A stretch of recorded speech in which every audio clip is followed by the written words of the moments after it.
This is Radio TV Phono Nut, and here we have a Capehart Ultra Deluxe stereo system, probably from the mid-70s.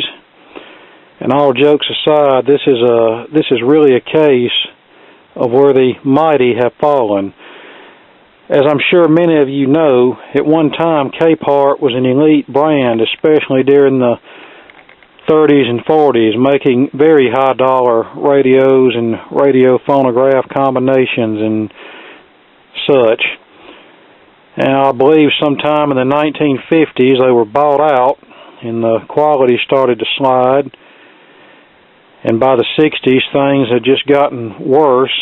And by the late 60s, early 70s, the Capehart name had pretty much become a brand that was slapped on imported garbage, such as this thing from Hong Kong.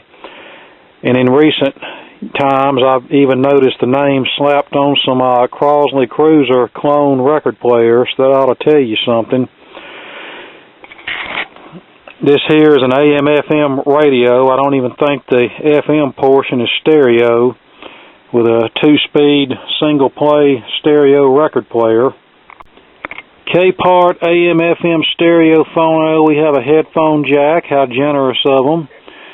We have separate left and right slider volume controls, which the slider controls was a big fad in the early to mid-70s. We have our tuning knob. We have our AM/FM phono selector switch and an all-phone switch, not even a tone control. Alright, let's turn it on and see what happens.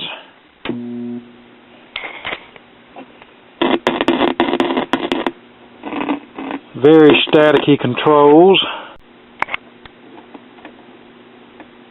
They don't even give you a dial light, or if they did, it's burned out.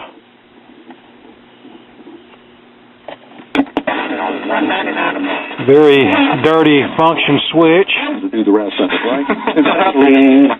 To order breakfast at the DQ, and of course, you can dance floor now.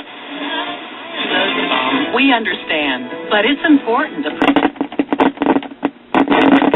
we do a trusted choice, independent agency. Companies for a better deal. Free to do.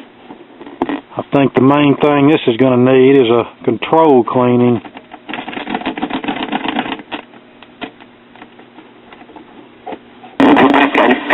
Control pandemic. You came to have fun tonight and hit more than one.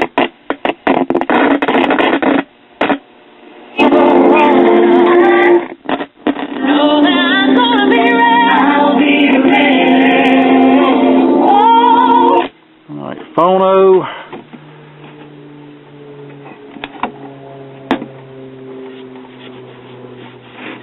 Turntable appears to be frozen. Getting output from the cartridge, that's good. That's one less thing I'll have to replace.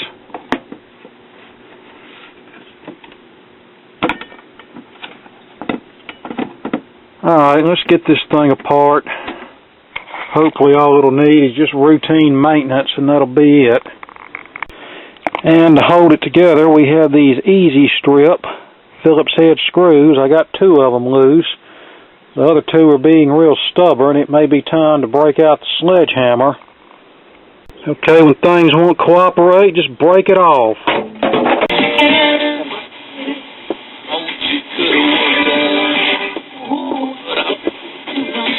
Personalized information. Factors. One day only at Mississippi Ag.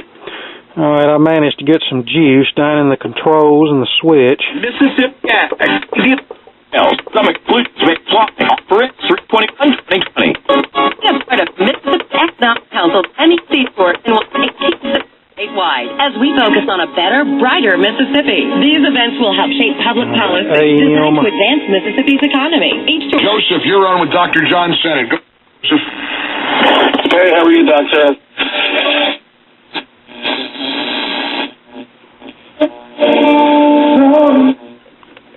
A bit cheapy. It has a pretty sensitive AM tuner in it.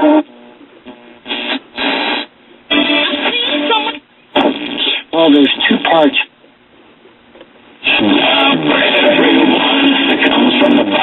Upgrade to your wiper.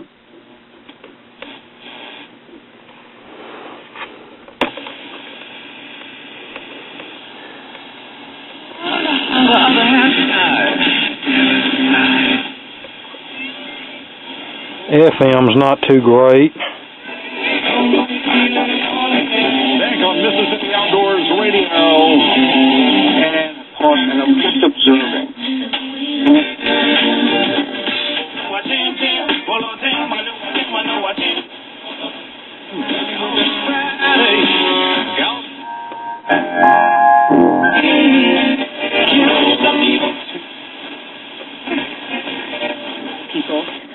What kind of a... Which I don't imagine it was too great in the first place. Alright. I'm not worried too much about this because chances are it's going to get pitched in the dump anyway. There were screws rolling around in the bottom of the unit that held this motor in place, this phonograph motor. And the heads are filled with glue or paint or something, but these are your standard strip-o-matic screws. You know, these units were not designed to be serviced. Put the screws in one time and then you try to remove them, the heads strip. And I just really, as far as this stuff that I broke to get into it, I just really don't have the patience for this non-serviceable stuff. Yeah, it's still better than a modern Crosley. The AC motor makes it better than a modern Crosley, but this is still not much. This was probably a $39.95 discount store special. And this is a Matsushita drive motor. It's one of those that's riveted together, so I can't take it apart and clean it. Unfortunately, it's pretty well frozen. I can just barely turn it. It's very stiff. And putting a few drops of oil on it's probably not going to help it. It's gunked up, and it's just the way it is. And I think this is from 73, if I'm reading this date code right. And here's the drive assembly. At least the motor is held in by clips. And I may just take this out and drill the rivets out. What have I got to lose? It's a piece of junk anyway. Here's the motor, all removed. And there we are, taken apart. I think it's about lunchtime. I can come back with some Q-tips and some paper towels and flush this motor out, clean it up, see if we can re-lube it and see what happens. Like I said, we really don't have nothing to lose here. If it works, great. If it don't, then I know where file 13 is. I can use those little speakers on another cheapo stereo that's over here. Okay, got the motor taken apart, cleaned it, oiled it, bolted it back together, and we'll turn it on, set it to 45, off, 33. So let's put the platter on and see if we can play a record.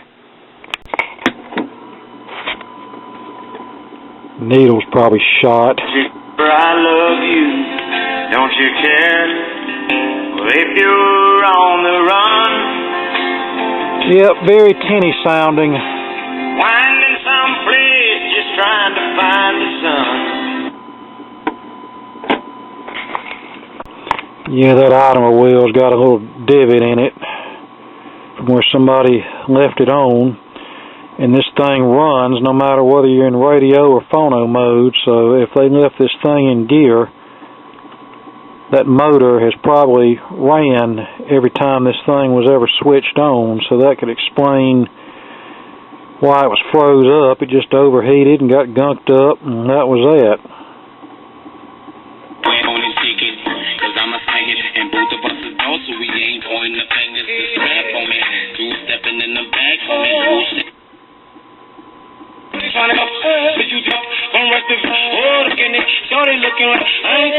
Got the finest with that beat. Style with you, I lean up with that. Ooh, baby. You look to that.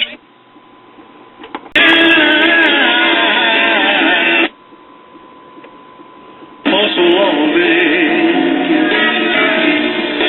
I'll be sad and blue.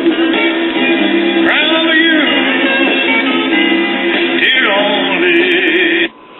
And that's really about all I wanted to do. And as far as those mounting studs that broke off, one of them broke when I was trying to get a screwdriver down in there to get the screw out, and the other one broke just simply because I got ticked off and yanked it off. You know, brittle plastic. Maybe I'll JB weld them back on, but like I said, I'm really not too concerned with this. This was more or less just a resurrection than anything else. To my toes, two twinkle, the boat. I put in wreck. I see you swerve back, cause I'm in the black bag. Mumble rap. Can't you care back to my place? But then I saw your face. Now you got me trying. Mumble country.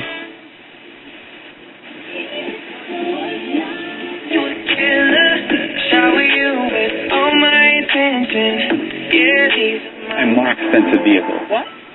We teach a biblical work ethic and build relationships with business partners. People come from all. I know she still thinks about me too.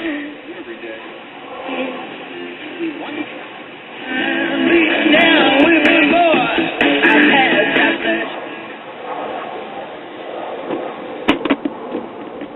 Having information from DeAndre Hopkins or his camp that he might not show up this year with... Concerning the FCC's broadcast license renewal process is available at the WMER offices located at 315 8th Street, Meridian, Mississippi, during normal business hours, or may be obtained from the FCC, Washington, D.C. 20554, or online at www.fcc.gov. We look to see a chance of isolated showers as we head throughout your Monday night and into your morning hours on Tuesday. Patchy fog may also develop after midnight. Rattle-o-matic plastic speaker enclosure. Leave some extra time to get to your destination as you head out and about Tuesday morning. Temperatures will drop into the upper 50s, so a little bit down the... The Chargers are like, I'm not sure this makes it...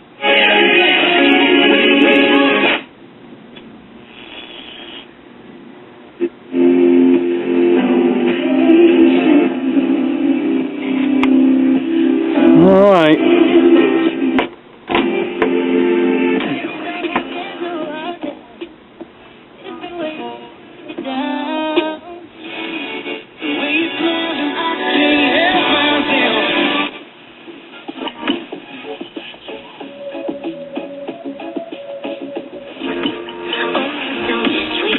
As well as the band.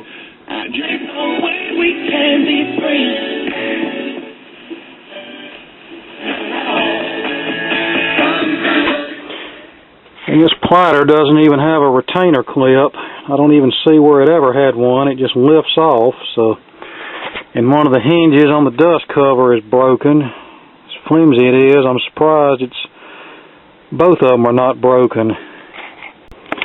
And this tone arm tracks at about 9 grams, which is really not good for stereo records. But for such a cheap record player, I wasn't expecting 2-gram tracking pressure. What I do for him, I was dead, bro. Sleep on the futon. Now I'm up, now be out. Here's the motor put back in. Just wanted to give you a look at it there. And I'm going to mix up some JB weld and try to reattach this broken stud here. And maybe we can put this thing back together. Not too concerned about it, because it's probably going to be something I'm going to give away or do something with.